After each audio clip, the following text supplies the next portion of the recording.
All right. I am Matt Minich for Orange and Black Insider and the Bengals Chalk Talk.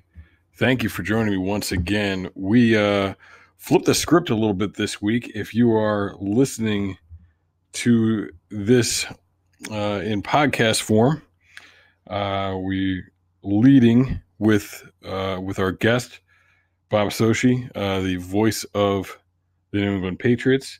So if you are somebody who watches on YouTube, please do. This is definitely the best area where you can actually see the film.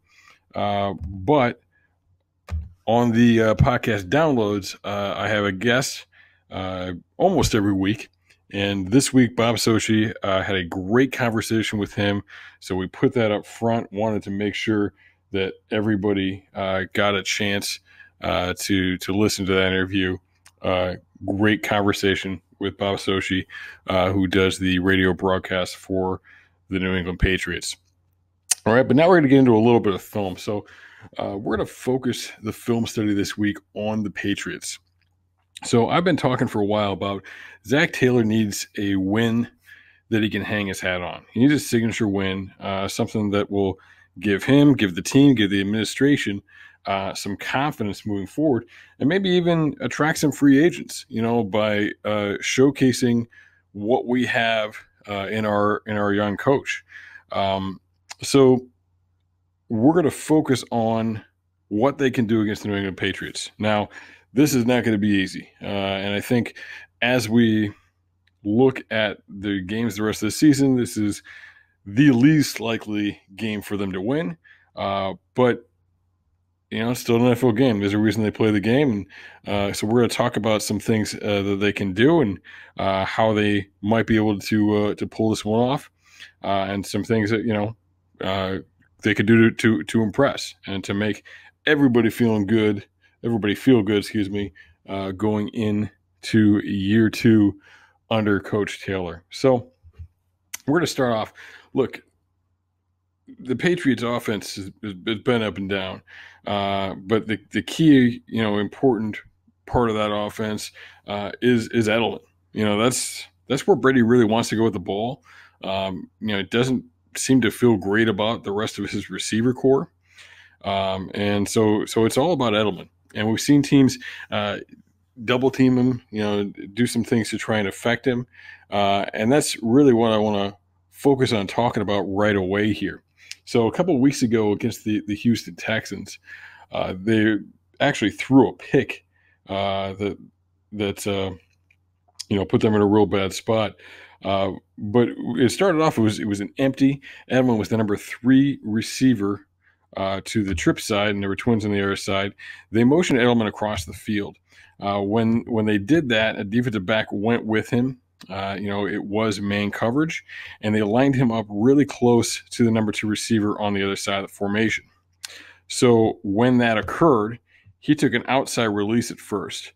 The defensive back looked, broke with the outside release, and, a pick was created essentially because that number 2 receiver and his, the guy defending him got in the way. So then Edelman came back, all right, releases to the outside and then breaks to the inside.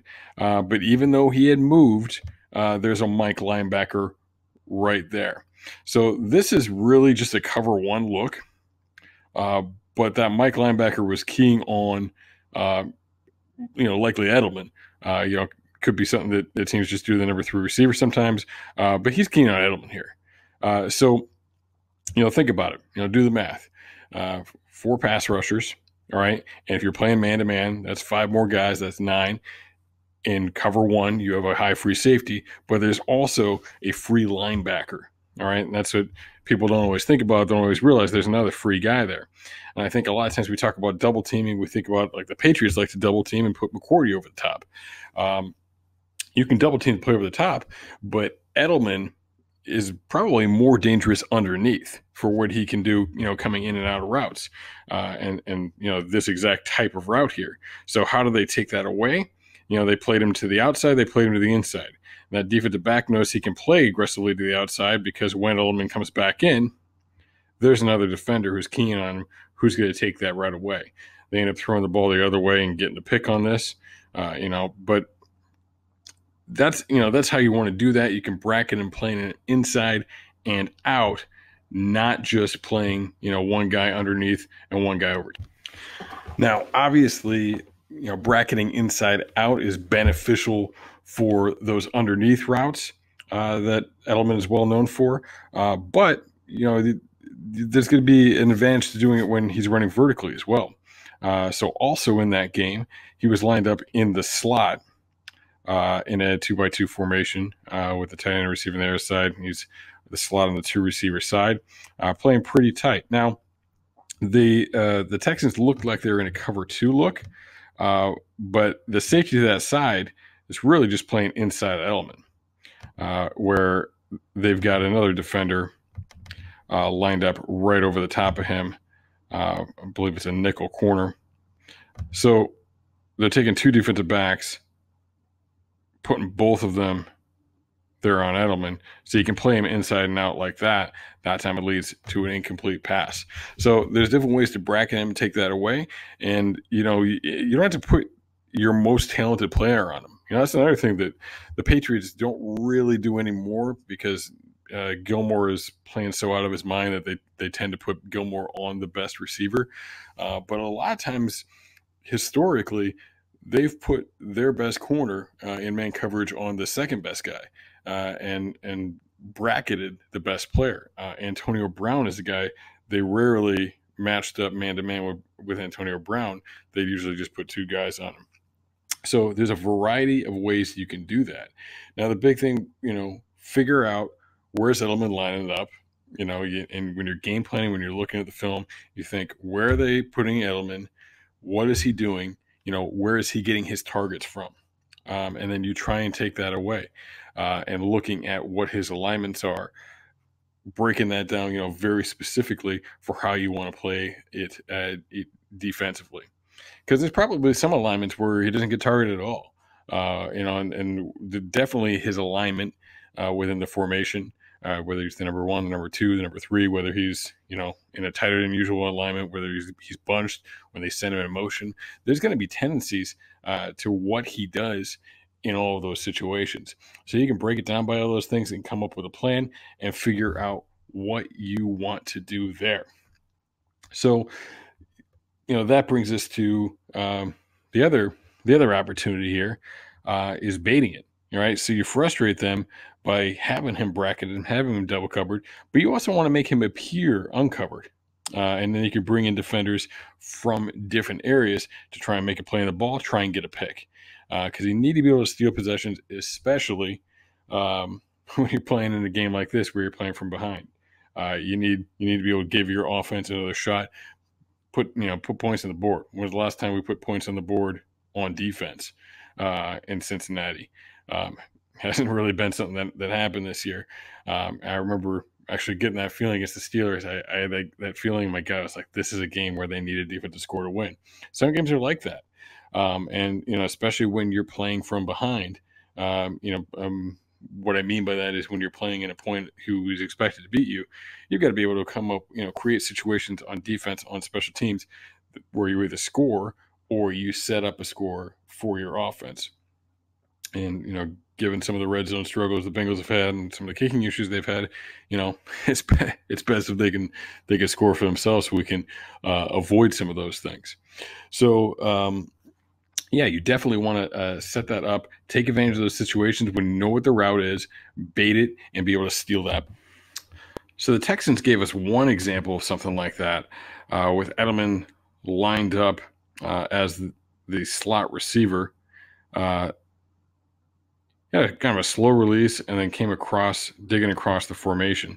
The slot corner lets him go, and the linebackers are biting up and playing on the play action. So, really appears open, but read the safety, plays it real slow, stays on the top. He's aware of it, and he breaks right on the ball and is able to make a play on the ball. Doesn't get the pick, but able to make a play on the ball. So that's one example. Let him look like he's open, and bait him. And that's something you could do with Jesse Bates. The other thing you can do is you can come from the other direction. So, we've seen both Sam Hubbard and, especially this week with Hubbard out, Carl Lawson dropping into coverage. So being able to take really anybody, from a pass rushing from a down lineman type position and drop them off.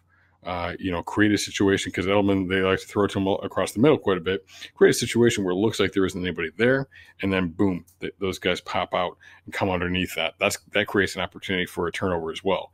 Now, obviously, none of us love it when Andrew Billings drops back. He's probably, I don't know, I haven't seen his hands. He's probably not the guy that, that's going to make that pick, certainly. Or likely not the guy that's going to make it a touchdown either. But, a guy like Lawson, a guy like Howard, maybe they make that play. Maybe they turn it around, turn it into a big play. So, definitely something else to think about is sending somebody, take a step, strike on the guard, strike on the tackle, whatever it is, and boom, drop off and look to get a pick on one of those quick hitting routes. It can even be a linebacker that's walked up on the line. It's a little, not quite as good of a disguise because linebackers drop off a little bit more often. But yeah, you can do it with Vigil, you can do it with Pratt, you can walk those guys up and pop them off. Definitely, something you can do as well. You can even, use it and get a read. Put both linebackers up there, read the guard, see who's going to be picked up, who's going to be free, and drop off opposite that. That's going to put more pressure on Brady, and put them in a better position to score. So, but we'll get into putting pressure on Brady in just a second. So, where I want to go now is talking about getting hits on Edelman and really shocking Edelman. So getting some hits on Edelman is going to help you out as well because it disrupts the timing of the route. And Brady's all about timing, all about being on schedule. He's expecting receivers to be at a certain place at a certain time.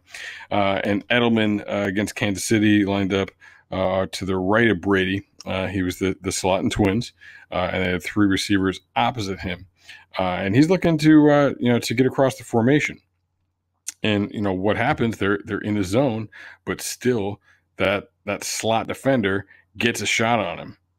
Disrupts him and it throws off the timing, and he's not where he needs to be to make the play on the ball. And you can see on the other side of the formation, that number 3 receiver, I believe that's Lacoste with the tight end. But they're getting on him too. They're getting hands on him and disrupting his route as well. You see him kind of almost starting to kind of fall down a little bit. So, look, it comes down to the game plan they used way back in the day to beat the Rams. You disrupt timing by getting shots on these receivers, disrupt the timing of things. And then, really the other guy you got to worry about is James White. So when James White's in the field, how do you disrupt him? And the answer to that question is pass rush. And since they've had Carl Lawson back, I really think that's one of the biggest things that this defense has had going for it. With Lawson in there, he really completes that front, gives them another stud, on the other side of Dunlap, who can really get after the passer from the edge. And that's going to force them to leave a running back in or to at least get a chip. And here Dunlap, Lawson coming off the ball, he's got the running back to that side. That running back has to account for him, in some capacity. He's got to check and make sure he's going wide. A lot of times they're going to get a chip on him with the tight end in this game, with the running back as well. So that's how you slow down White, the big thing about it is just get after the quarterback. So he can't get out of there as fast because he's neglecting those responsibilities.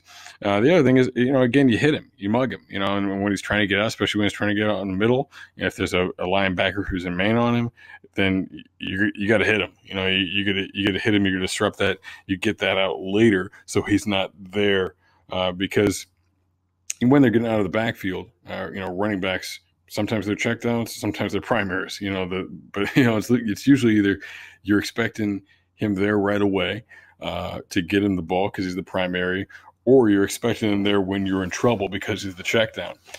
So if you can disrupt him, that's going to pay major dividends for you. Now, talking about the front, here's the other big thing. They have got to be able to stuff the run.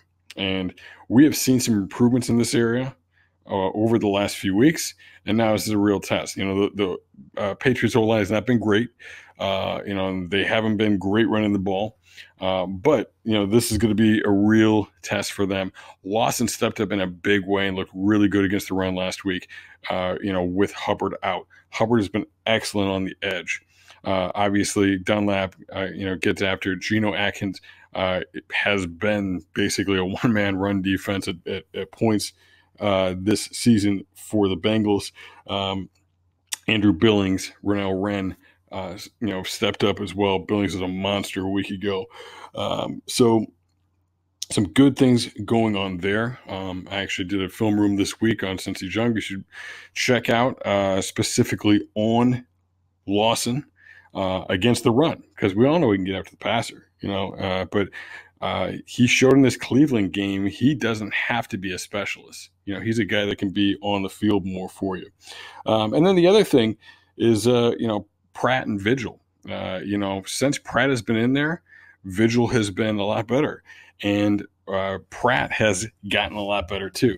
And I have been firm on this. I was a big fan of Pratt coming out, big supporter of him. I gave him my second highest film grade of any linebacker in that class. There were some adjustments made for workouts and such, but I thought he was a tremendous pick in the third round. And he came out and right away he had a bad, like one of the worst Pro Football Focus grades out there. But here's the thing: like when you're getting limited reps, when you're getting pulled every time you make a mistake, that's good coaching, because you should know that when you make mistakes, you're going to lose playing time, that there's consequences for that stuff. I got no problem with that from a coaching standpoint. But when you're looking at grades, of course your grade's going to be bad, because you don't have time to make it up. You don't have time you're not able to have good reps because you get pulled up to the bad one. So you don't have time to even it out if you're not getting all those reps. And you're getting better. There's a lot going on for a linebacker. He's shown some things in his processing. He's a smart player. He's done some really good things. And at times, I showed a clip a few weeks ago where you could see him after the play telling Vigil why he was wrong. And I broke it down in the clip why exactly that was. So Pratt's doing some good things, and he's getting better as he's been in there. Joe Goodberry tweeted this week his increases in his Pro Football Focus grades since he's been a starter, and it's been a steady increase. So still work to go, but again, I've been adamant on this. Even when he was struggling, I was putting out positive film room content on him and saying, hey, here's some mistakes, but stick with this guy, because there are definitely some positives there. Hopefully he keeps growing. So those guys all have to step up. They have to be able to stuff the run and take away the run game. Get to the quarterback, affect Edelman, affect James White. Can they do it? I don't know. It's a tall task, but that's the game plan. That's what you want to do. That's what you need to do if you're going to do something, if you're going to slow down this Patriots offense. And you're going to need to slow down this Patriots offense, because, the Bengals haven't been great at scoring points. And guess what? The Patriots have a very, very good defense. And they're still doing very, very well. Even though they have had a couple of rough games. It's a very good group. Now, there are some ways that you can hit this group. And the first one I'll touch on, they got to be able to run the ball. They've been much better running the ball in the last few weeks. And a big part of that is, some schematic change that John Sheeran has broken down on Cincy Jungle in weeks past. But, they're doing a lot of that, the toss play with getting the guard and center out in front and getting on the edge a little bit. Now, the Patriots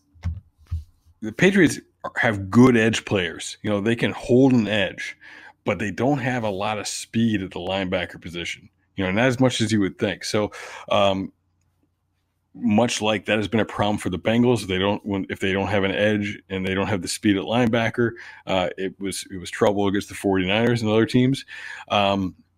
That can be, something that you can utilize against the Patriots as well. If you can get that edge, if you can get that edge player blocked, open up something in there, even a cutback or getting on the edge, that is going to create opportunities for you. So that toss play is a tremendous opportunity. They had a ton of success with it against the Browns. And really, Mixon had an excellent day. I broke down in a film room this week on Cincy Jungle. You should check out all the things that they did with the running backs. Some really good stuff out of Mixon and Bernard. In the run game and the pass game a little bit too. And the O-line looked pretty good too. Those guys weren't out there doing it by themselves. So definitely some good stuff there. But there is another way that they can attack the Patriots in the run game. I don't know if you caught the Patriots game last weekend or not, but you may have noticed, checking your fantasy scores, that Travis Kelce ran in a touchdown. And how did he do it? He did it in a way that is going to look very similar to Bengals fans. They ran an option look out of like a loaded backfield with running backs on either side of him. They actually put Mahomes behind him. He didn't really do much. He just kind of ran off the other direction. Could be setting up a trick play later on, though. But anyway, and what do? They pull a guard around, and it's a quarterback power play. This is the bread and butter of the Baltimore Ravens, and it hurt the Patriots against the Ravens. Lamar didn't have the crazy game like he did once against the Bengals, but but he made some plays, and they made some plays on these read plays. So the Patriots have had problems against quarterbacks who can run the ball, against the quarterback running game. And look, if you put a guy back there and you have to account for the quarterback, that's one guy who's out of the equation. That could be the difference for you. So, this is something the Bengals could look to do. And it's not really Dalton's forte. He's an athlete, but he's not a runner. So, do you do it? Do you do it with Gio? Do you do it with Alex Erickson that we've seen throw a ball already? Can't do it with Mohamed Sanu because he's on the Patriots now. But, working in a Wildcat package, and maybe running it, maybe 10 plays in the game, like going to it a little bit. That'd be a little bit heavy, but actually going to it and using it, especially in situations like this. Kelce scored a touchdown because they ran in the goal line. Run it in those tough situations. You use a guy you can trust. That's why I think Gio would be a good one, because I think he's a guy that they would trust to make those reads and do things like that. And obviously, excellent athlete, tough guy to tackle. So now you're getting Gio and Mixon, both in the mix. Because you're able to run that option with Gio. I think that would be really impressive to see that the coaching staff go to something like that and utilize their talent in that way, in particular against the Patriots, who have shown some struggles against that type of look, dating back to when the Wildcat offense first came into the NFL with the Miami Dolphins. So Wildcat, that's another thing that you can look at with this.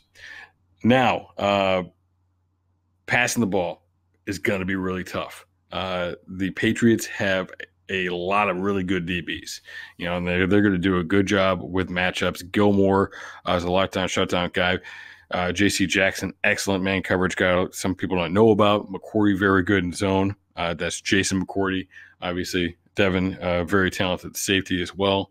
And then Jonathan Jones in the slot. So they've got some talented guys. They can move around. They can do some different things with, and they can get the matchups that they want. So, first things first, like John Ross, get Ross the ball, spread out the defense, take some shots, do the things that you did in those first couple of games, score some touchdowns on big plays to John Ross. You got to use him in that way. You got to open it up. You can work meshes. You can work, pick routes, meshes in the drive concept, running back wheels, wheeling the running back out of there. That's, he's going to be matched up a lot of times on a linebacker. You're going to have a favorable matchup in that situation. And you can also, take those running backs and line them up out of the backfield. Because again, a lot of times they're going to get really favorable. So I, pushed for a long time, along with a lot of people, to get the running backs more involved in the passing game. Joe Mixon is an underrated talent in that area. And obviously Giovanni Bernard can do some things too. And with an offense where we have a lot of contested ball type receivers and not a lot of guys that can create separation, using guys like Giovanni Bernard could be a great situation for you. And in the Browns game, they took a shot at Mixon. They have used Bernard out in pass routes every once in a while, and lined up at receiver, and that's been great to see. They did this with Mixon against the Browns late in the second quarter. Came out an empty backfield with Mixon as the widest receiver to the Twins side on the left, and he had a matchup with Mack Wilson. That's a favorable matchup. Mack Wilson, not somebody you think of in coverage. You get a running back out there and a linebacker, you're generally thinking you're in a pretty good position. And what happens? Mixon gets a good release. He's in good position. The ball's just a little off, a little inside, and it doesn't end up getting completed. But Mixon ran a good route. I mean, that's a potential touchdown if you really hit him in stride. So do more stuff like that. Line running backs, get running backs out of the backfield, line those guys up out there. Those are the things you need to do. So can this team beat the New England Patriots right now? I don't know, but I never count anything out, right? And again, I want to see something out of this coaching staff. I want to see them step up and do something. And this could be that type of situation. What if they can do this? What if they can do this? What if they can pull this one off? We're all afraid of losing out on Joe Burrow, and I get it. Maybe this is the only game they win the rest of the year. But if they can win this, again, it's going to do a lot for their confidence going into the offseason program, and maybe it helps to attract some free agents.